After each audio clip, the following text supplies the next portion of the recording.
Hey guys, it's Steve. This is Thor Annual issue number 1. Hope you guys will enjoy this one. This has been quite a pretty cool issue because lots of stories are in there, and this is a really long episode kind of thing. So here it is, this IGN review. I'm gonna read a lot of reviews for this one. So first start with IGN review by J Flake. It seems like it was only yesterday that Thor took over as the new Golden Locked bearer of Mjolnir, but already she has a part in her own annual.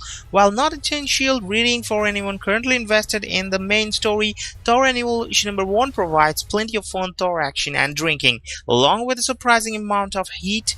The first thing you will likely to notice regarding Thor Annual 1 is its structure. The book's 3 different tales allow for 3 different writer-artist combos, but it also serves as a clever callback to Jason Aaron's Gods of Thunder run. We get some King Thor, some Young Thor, and some current Thor who, as of now, is the same mystery woman currently confounding the Marvel Universe. Though the 3 arcs don't tie together in quite the same way, it's nevertheless a fun way to include the canon's newest entrant. The first story from Aaron and artist Timothy Truman is easily the issues most affecting the emptiness of the universe has begun to wear on all the old father, and in his loneliness he's turned to the barren lands of Earth for solace. We have seen this soul-crushing weight before, but Aaron manages to somehow make his pain even more palpable, using King Thor's granddaughters, the Girls of Thunder, as a way of giving it voice. Their means of cheering up the eternal grump prove both humorous and surprisingly heartfelt, as Thor's connection to the planet and its former inhabitants is given new, if misshapen, life. Truman does a solid job measuring the humor with the plot, particularly in the final pages, and his depiction of a frenzied and focused Thor makes the end result all the more elating. The second installment takes a different tack, writer Noelle Stevenson detailing the growing pains between the people of Asgard and their newest hammer wielder, a tavern trip gone away kind of away thing. So anyway, so comicfind.com, what they say is about this ones, and it's really pretty, could have been more kind of thing. Anyway, so this was the first story when it builds up Adam and Eve, that origin story kind of thing. So this first story is good. So according to the second story we can move on,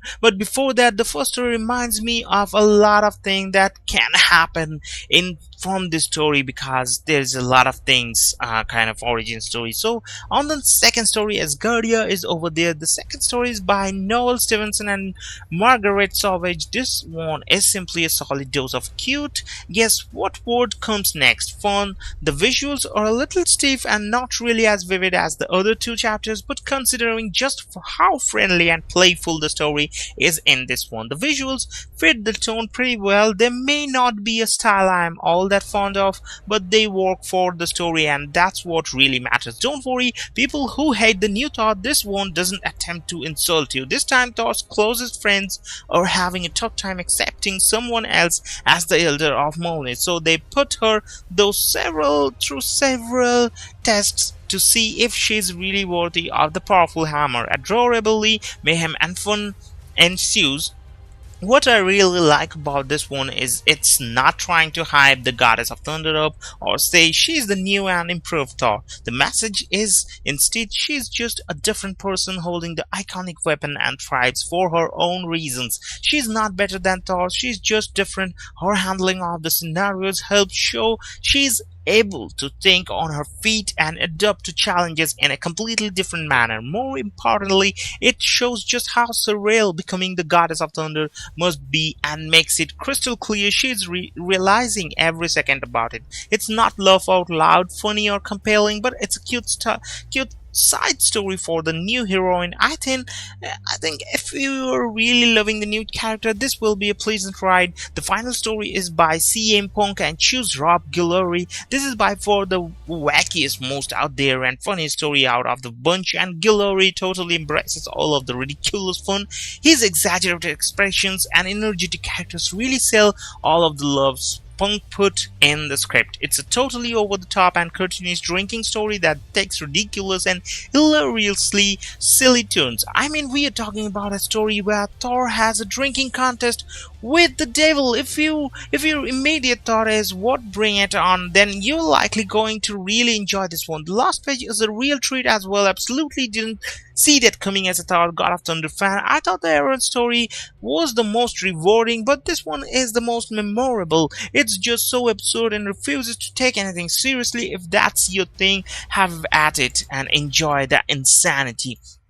The second installment takes a different tack from the IGN reviews, but I'm gonna go finally CM Punk's stories review from the IGN. That is, CM Punk and Rob Guillory lend their creative bends to Young Thor's more inebriated exploits, positing a drinking contest unlike any the Nine Realms has ever seen. The creators are clearly having a blast here. Punk concocting some ridiculous circumstances for Guillory to one up with the outrageous visuals. While probably the weakest story overall, it's also the most fun. Each cameo and visual gag chuckle worthy in its conception. Poor Mephisto. In the end, Thor Annual 1 does what a good annual should do, celebrating its characters in ways both new and familiar. Though not required reading, it nevertheless offers fun insight into three very different Thors as imagined by an excellent crop of talent. The verdict from this one, according to IGN review, they have given the Thor Annual 1 is a solid collection, each writer-artist team delivering a tale worthy of Asgard. There's not much to take away from the read beyond some slight progression, but it's nevertheless an enjoyable read for fans both new and old. Overall, it's got a 7.0, that's a solid 7, and it's good. So the bad things about this issue is, look, let's be totally honest here, this issue is pure filter. If you were expecting some solid developments in the story or teasers for what's to come in the latest run, you are going to be disappointed. This one is all about telling three short and totally different stories that is pretty cool and that aim to put you in a good mood, not expand the story in the regular issues or even give you a stronger clue about who the new Thor is. That's it. $4.99 for just three very different kinds of fun is probably asking a little too much from some of you. Collecting comics is an expensive hobby, and even though it's just a few bucks for you, but it was pretty cool. So hope you guys have enjoyed it. This one is Thor Annual issue number 1. Don't forget to leave a like and subscribe for more amazing issues. It's coming in every week. That is my job, to keep you reviewing about this comics that is pretty cool, and I hope you guys have enjoyed it. And just go to the store, buy this book for $4.99. Have a great day.